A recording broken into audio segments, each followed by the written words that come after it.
lire avec vous premièrement dans l'Évangile de Matthieu, au chapitre 28.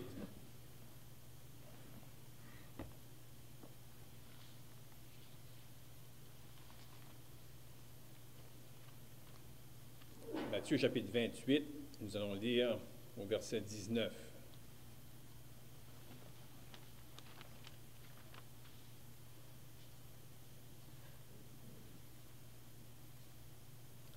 On pourrait peut-être lire aussi le verset 18. Jésus s'étant approché, leur parla ainsi. Tout pouvoir m'a été donné dans le ciel et sur la terre. Allez, faites de toutes les nations des disciples, les baptisant au nom du Père, du Fils et du Saint-Esprit, et enseignez-leur à observer tout ce que je vous ai prescrit. Et voici, je suis avec vous tous les jours jusqu'à la fin du monde. Maintenant, on pourrait aller dans l'Évangile de Marc, au chapitre 16.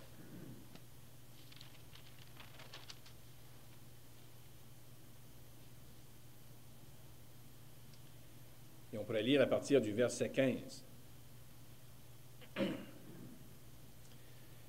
Puis il leur dit, « Allez par tout le monde et prêchez la bonne nouvelle à toute la création. Celui qui croira et qui sera baptisé sera sauvé. Mais celui qui ne croira pas sera condamné. » Maintenant, on va aller dans l'Évangile de Luc, au chapitre 24.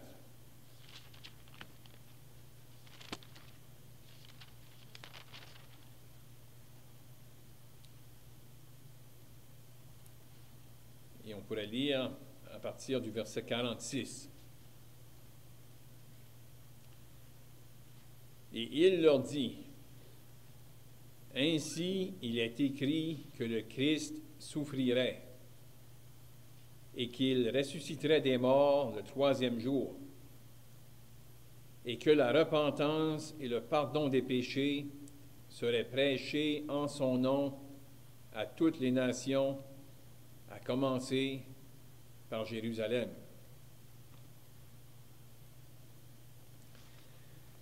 Maintenant, on va aller dans le livre des Actes des Apôtres, au chapitre 2.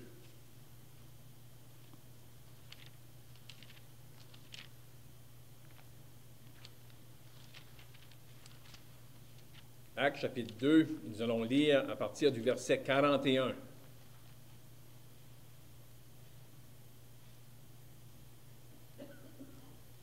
Si on avait lu juste avant, on aurait lu la prédication de Pierre,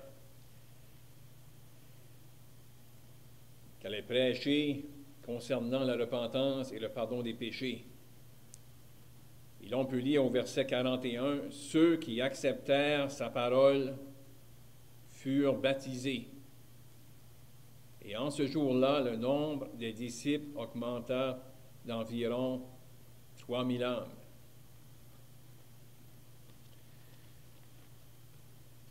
On pourrait aller maintenant dans l'Épître aux Romains, au chapitre 6, pour une courte lecture. Romains, chapitre 6, et on va lire à partir du verset 3.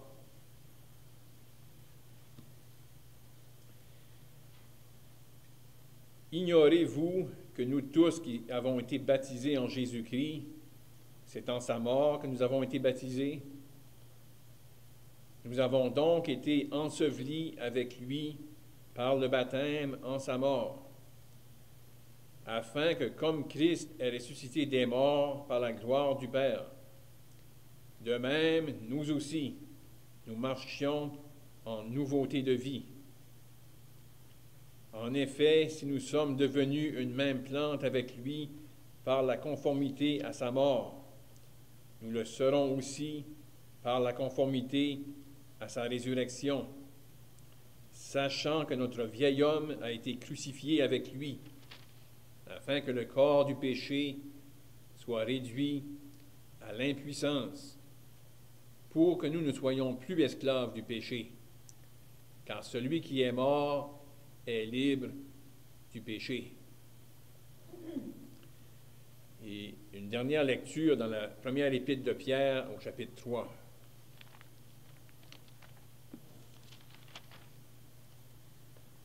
1 Pierre, chapitre 3, et on peut lire à partir du verset 21.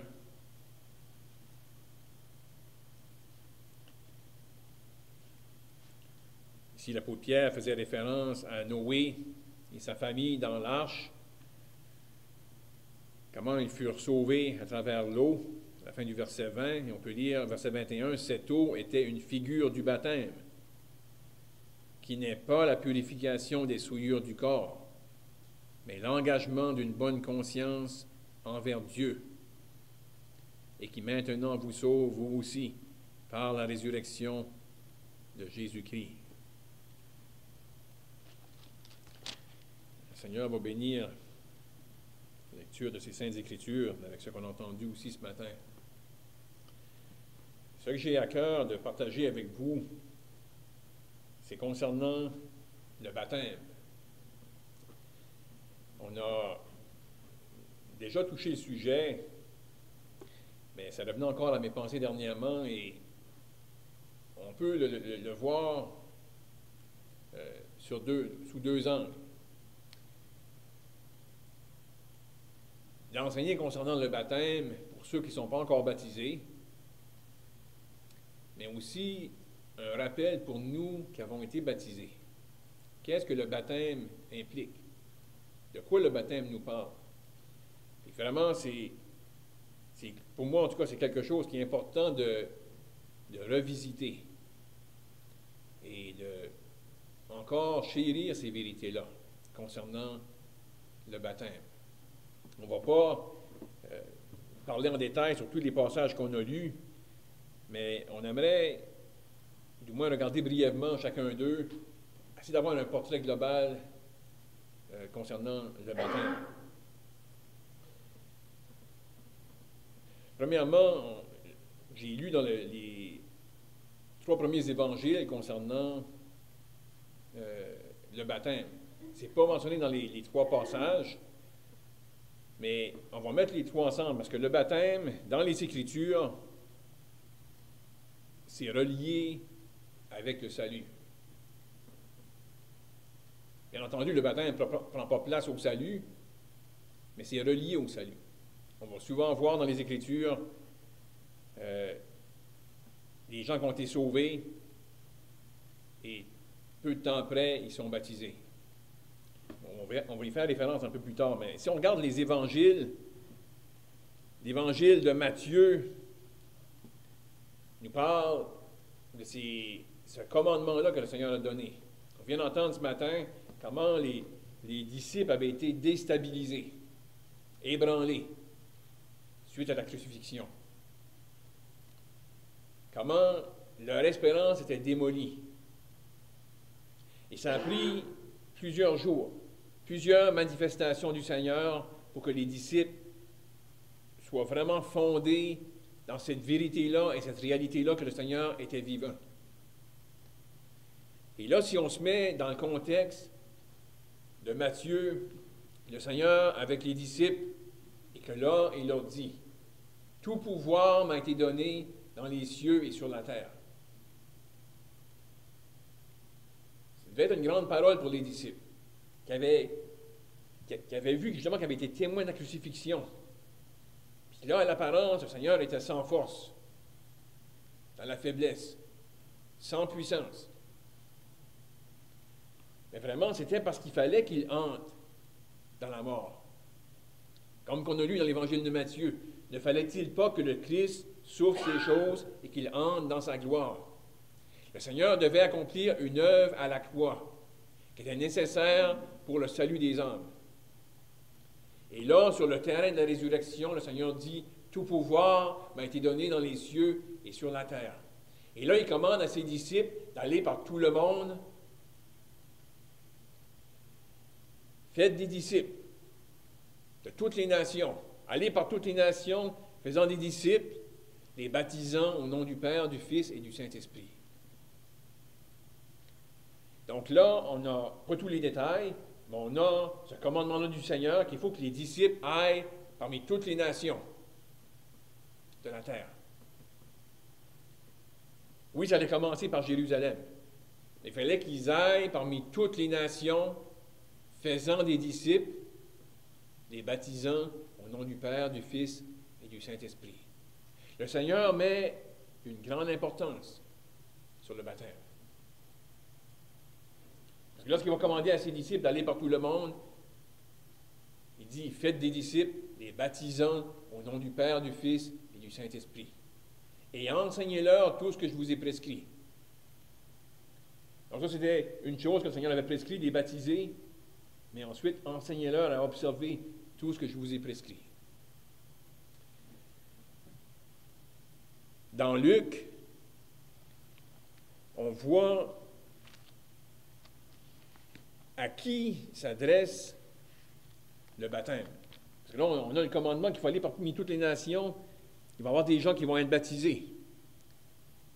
Mais comment est-ce que ces gens-là, c'est qui vont être ces gens-là qui vont être appelés à être baptisés? Et là, dans l'évangile de Matthieu, on a un détail.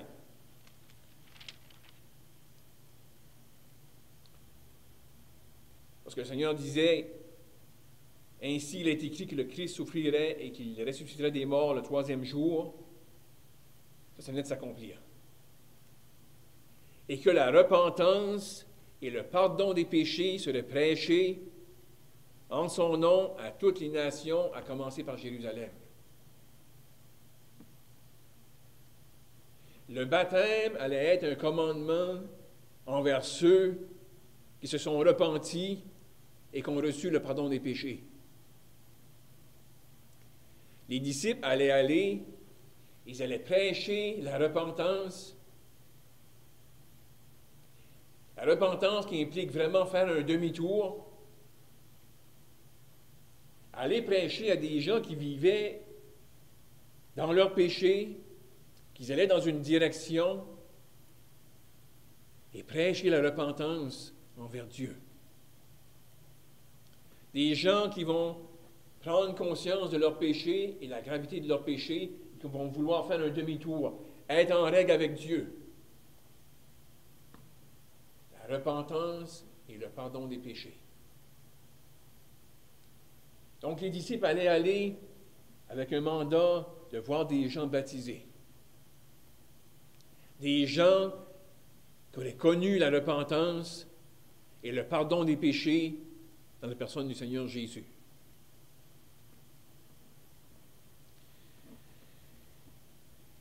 L'évangile de Marc amène un autre détail, mais vraiment Marc est un peu différent.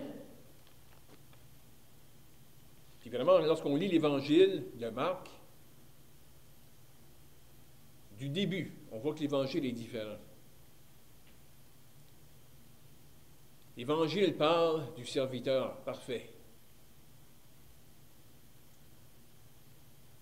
Et l'Évangile a en vue ceux qui vont servir Dieu, ceux qui vont être achetés.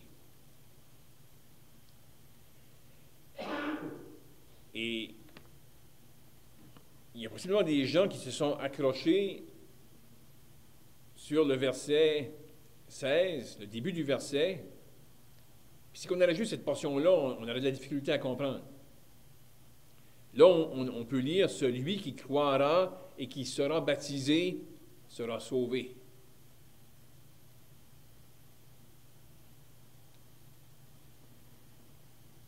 Ça pourrait donner l'impression que pour être sauvé, il faut être baptisé.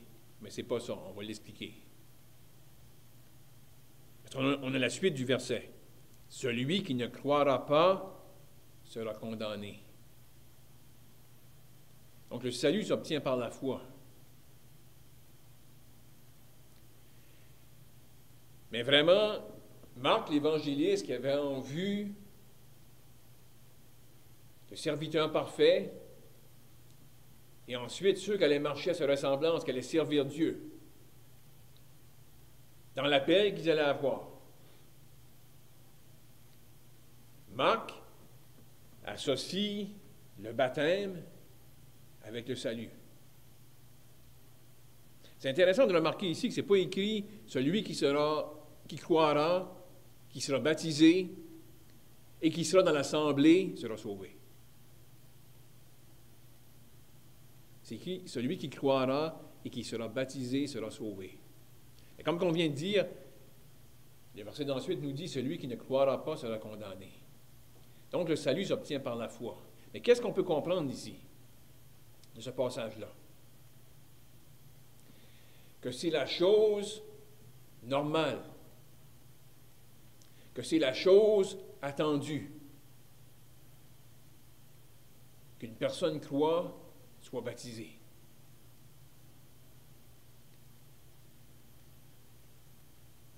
Le fait que c'est mentionné « celui qui ne croira pas sera condamné », ça met clair que le salut, c'est par la foi, c'est celui qui croit qui est sauvé.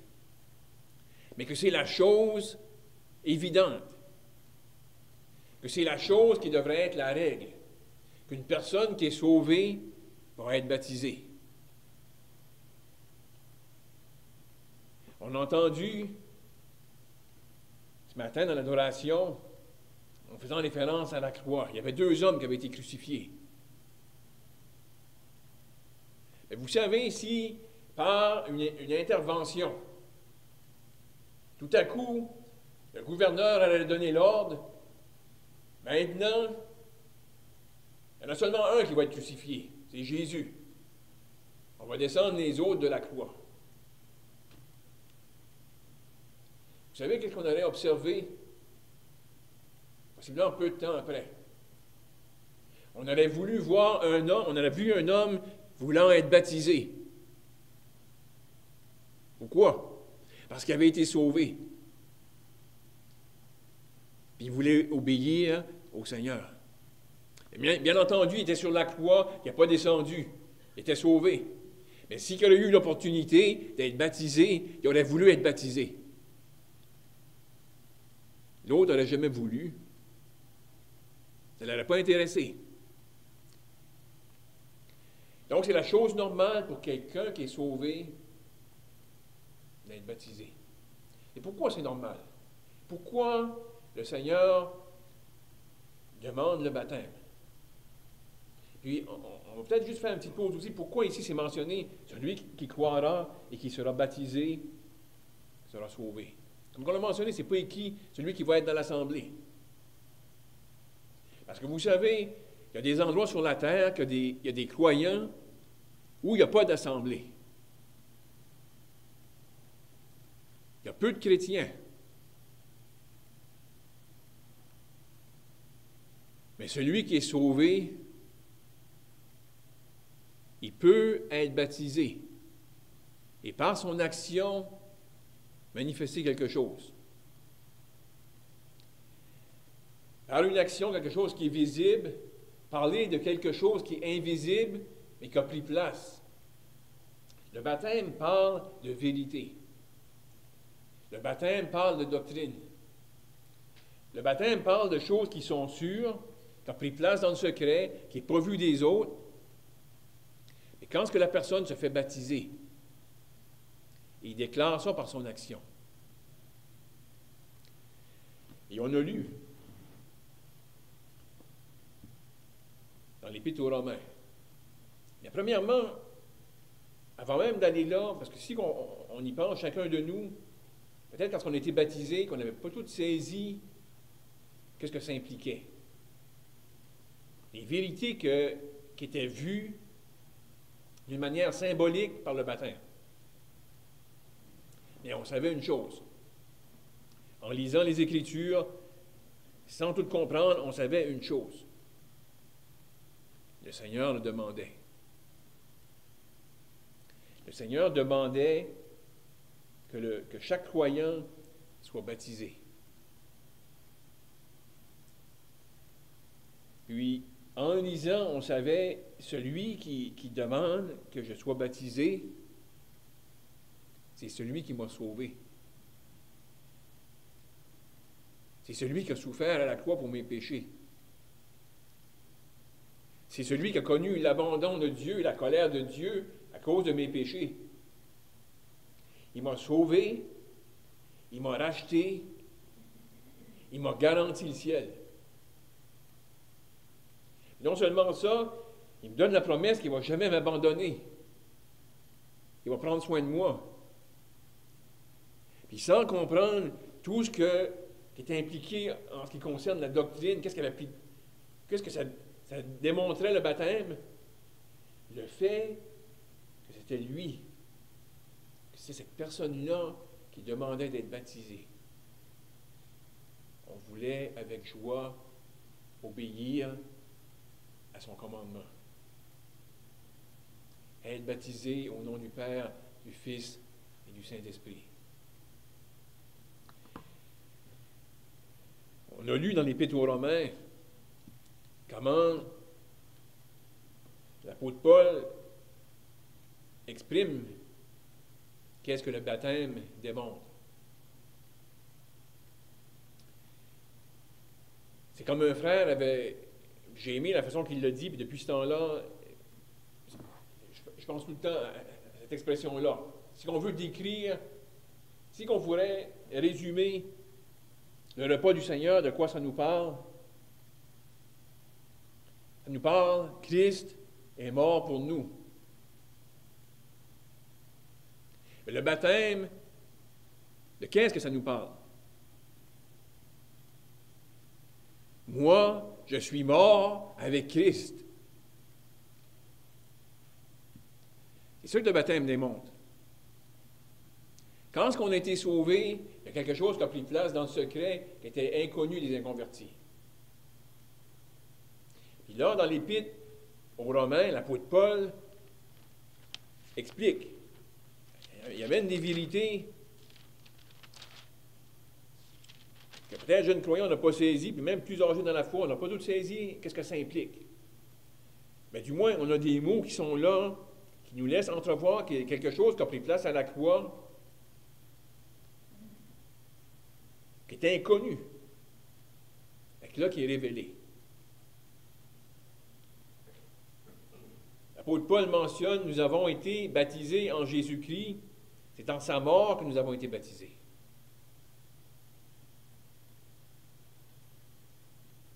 Plus loin, il mentionne, il dit,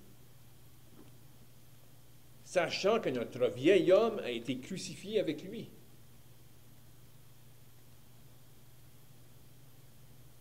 Et ça, c'est au-delà, je ne peux pas tout vous expliquer ça. Mais, juste quand on s'arrête là, on comprend quand même ce qu'on ne comprend pas tout. Il y a quelque chose qui a pris place à la croix, ça nous dit, notre vieil homme a été crucifié avec lui. Afin que le corps du péché soit rendu à l'impuissance. Le péché qui est en nous, le péché au singulier, qui était notre maître avant le salut. C'est lui qui nous guidait. Alors même si on pensait que sinon c'est nous qui étions au contrôle. Le péché avait contrôle sur nous. Mais là, notre vieil homme a été crucifié afin que le corps du péché soit rendu à l'impuissance pour que nous ne soyons plus esclaves du péché. Au moment qu'on a été sauvés, on a changé de maître. Notre vieil homme a été crucifié avec lui. Il y a une mort qui a pris place. Et quand on entre dans les eaux du baptême, c'est ça qu'on déclare publiquement. Le vieil homme est mort, a été crucifié. Maintenant, on marche en nouveauté de vie. Comme c'est dit plus loin. Ainsi vous-même, regardez-vous comme morts au péché et comme vivants pour Dieu en Jésus-Christ. Maintenant, on marche en lui. On marche en nouveauté de vie. On a un nouveau maître. Et lorsqu'une personne se fait baptiser, qui fait plonger dans l'eau, c'est comme si qui ensevelit.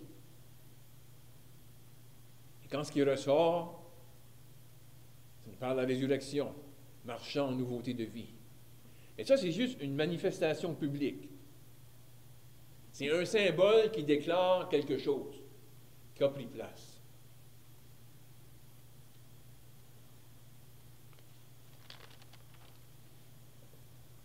Ça a pris place au salut.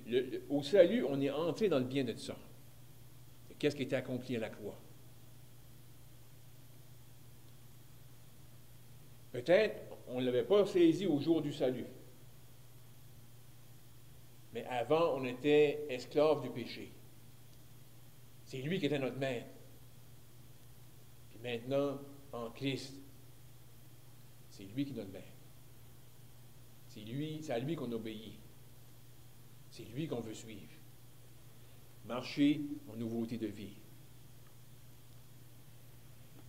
On déclare, comme j'ai mentionné publiquement, quelque chose qui a pris place dans le secret. Il n'y a rien de magique au baptême, en entrant dans les eaux du baptême. Mais on déclare cette vérité-là, que lorsqu'on a été sauvé, on appartient à lui. On appartient à un nouveau maître. Il nous a rachetés. C'est lui qui a autorité sur nous. Ça, c'est quelque chose, comme j'ai mentionné, pour ceux qui ne sont pas encore baptisés, mais aussi pour ceux qui sont sauvés. Ça fait du bien de se rappeler qu'est-ce que ça implique, de quoi ça parle le baptême. Que ceux qui m'observent devraient être capables de voir. Ceux qui m'ont connu avant. Maintenant, Claude ne marche plus comme ça.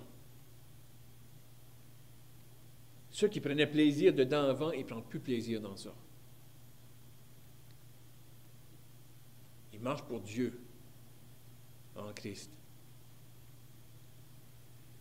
Et comme j'ai mentionné, on a besoin d'être rafraîchis,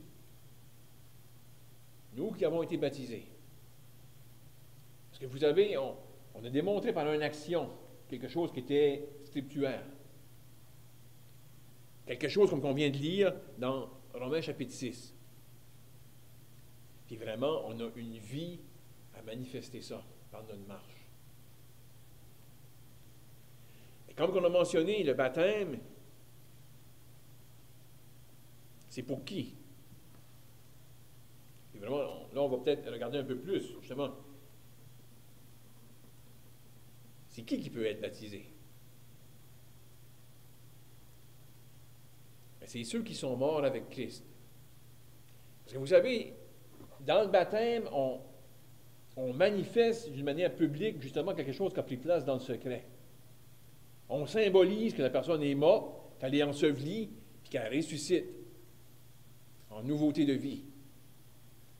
Donc ceux qui sont baptisés, c'est des personnes qui sont mortes avec Christ.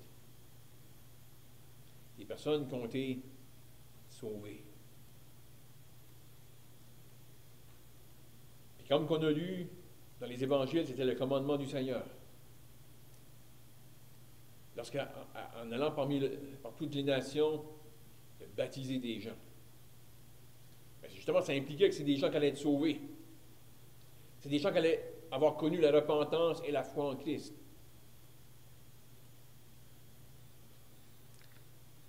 Mais vous savez, en lisant concernant le baptême, peut-être là, vous raisonnez, qui peut être baptisé, c'est clair, c'est des personnes qui sont sauvées.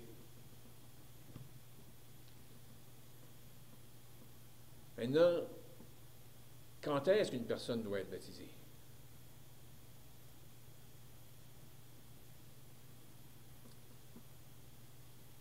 C'est quand le temps propice pour une personne d'être baptisée? Maintenant, quand on regarde les Écritures, je sais j'aimerais juste m'attarder à ça ce matin, du moins pour ceux qui ne sont pas baptisés. Parce que je sais qu'on a déjà enseigné des choses, comment il faut prendre du temps. Il faut examiner. Je ne dis pas que c'est mal.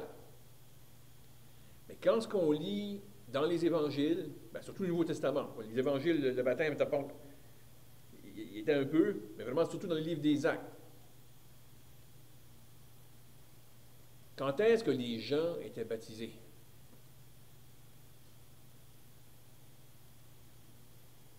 C'était peu de temps après avoir été sauvés. À ce temps, je ne dis pas qu'il faut aller vite, mais je m'adresse surtout à ceux qui ne sont pas sauvés à la lumière des Écritures. Quand est-ce que ceux qui étaient sauvés étaient baptisés?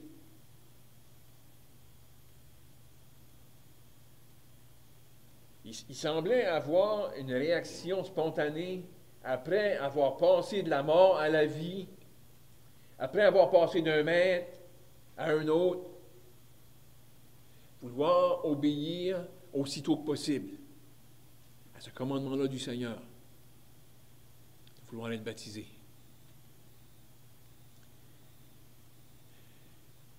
Ça vient à la pensée ce qu'un frère avait mentionné longtemps passé.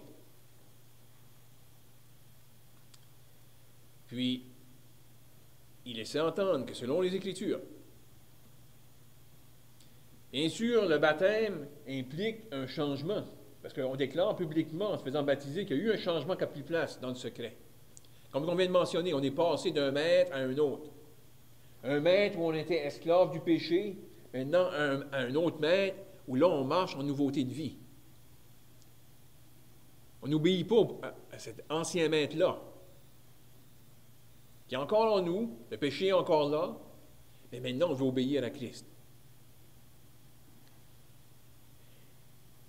Dans les Écritures, il n'y a pas, on ne va pas trouver ça nulle part où il peut y avoir un temps, ou peut-être avant qu'on est baptisé, une certaine conduite qu'on peut avoir, qu'après être baptisé, on ne peut pas. Le moment qu'on est sauvé, on appartient au Seigneur. On a été racheté. Et à partir de ce moment-là, c'est lui qui est le maître. Et c'est à lui qu'on devrait vouloir obéir. On peut lire à propos de l'apôtre Paul, lorsqu'il a recouvert la vue, la première chose qu'il a voulu faire, entrer dans les eaux du baptême. L'eunuque qui venait d'être sauvé. Qu'est-ce qui empêche que je sois baptisé? Il pourrait arriver qu'il y ait des empêchements. Mais qu'est-ce qui devrait être le désir de cette personne-là qui est sauvée, mais qui n'est pas encore baptisée? De vouloir être baptisé, qu'il n'y ait aucun empêchement. Et s'il y a des empêchements, que par la grâce de Dieu, les empêchements puissent être enlevés. Et que je puisse obéir à ce que le Seigneur me demande. Et nous qui sommes baptisés, c'est depuis plusieurs années, que qu'on pourrait être rafraîchi dans nos âmes. Comment, au moment du baptême, on a déclaré publiquement qu'on était mort avec Christ. Qui voyait qu'il y avait eu un changement en nous et qui ne comprenait pas, mais c'était là l'explication. Le vieux Claude que vous avez connu, là, il est mort. Maintenant, c'est une nouvelle personne en Christ. Puis là, maintenant, on a ce témoignage-là à vivre chaque jour devant eux, devant le monde. Peut-être quelqu'un va nous demander, peut-être qu'il ne nous a pas connus avant, mais qu'il va remarquer, si c'est comme bizarre, tu ne marches pas comme les autres. Tu sembles être différent du reste du monde. Pourquoi? Alors, on a l'explication. Qu'est-ce qui a pris place? On est en Christ. On lui appartient. On a été racheté. Puis à partir de ce moment-là, on veut vivre pour lui. Ça pourrait être une parole d'encouragement peut-être pour ceux qui ne sont pas encore baptisés, comme ceux qui sont baptisés, mais juste être renouvelés dans ces vérités-là, puis les apprécier pour soi-même. Que Dieu bénisse sa parole. Père Céleste, en terminant, on veut encore encore te remercier pour ta parole qu'on a pu considérer ce matin. On veut te remercier pour ces vérités qu'on peut trouver dans ta parole et on pense à ce commandement que le Seigneur a donné à ses disciples. Certainement, il voulait voir les âmes sauvées, mais comment il a pu commander que ces gens sauvés soient baptisés au nom du Père, du Fils, du Saint-Esprit. Certainement, on appartient à Dieu. Ceux qui sont sauvés appartiennent à Dieu. On a été rachetés à un grand prix par ton Fils. Et le Saint-Esprit a été mis en nous. On a été scellés du Saint-Esprit. Et Père, on te remercie pour cela et on te prie que cette parole pourrait être un encouragement pour ceux qui ne sont pas encore baptisés. On pourra avoir la joie d'en voir d'autres bientôt baptisés et éventuellement ajoutés à ton assemblée. On te prie ces choses au nom du Seigneur Jésus-Christ. Amen.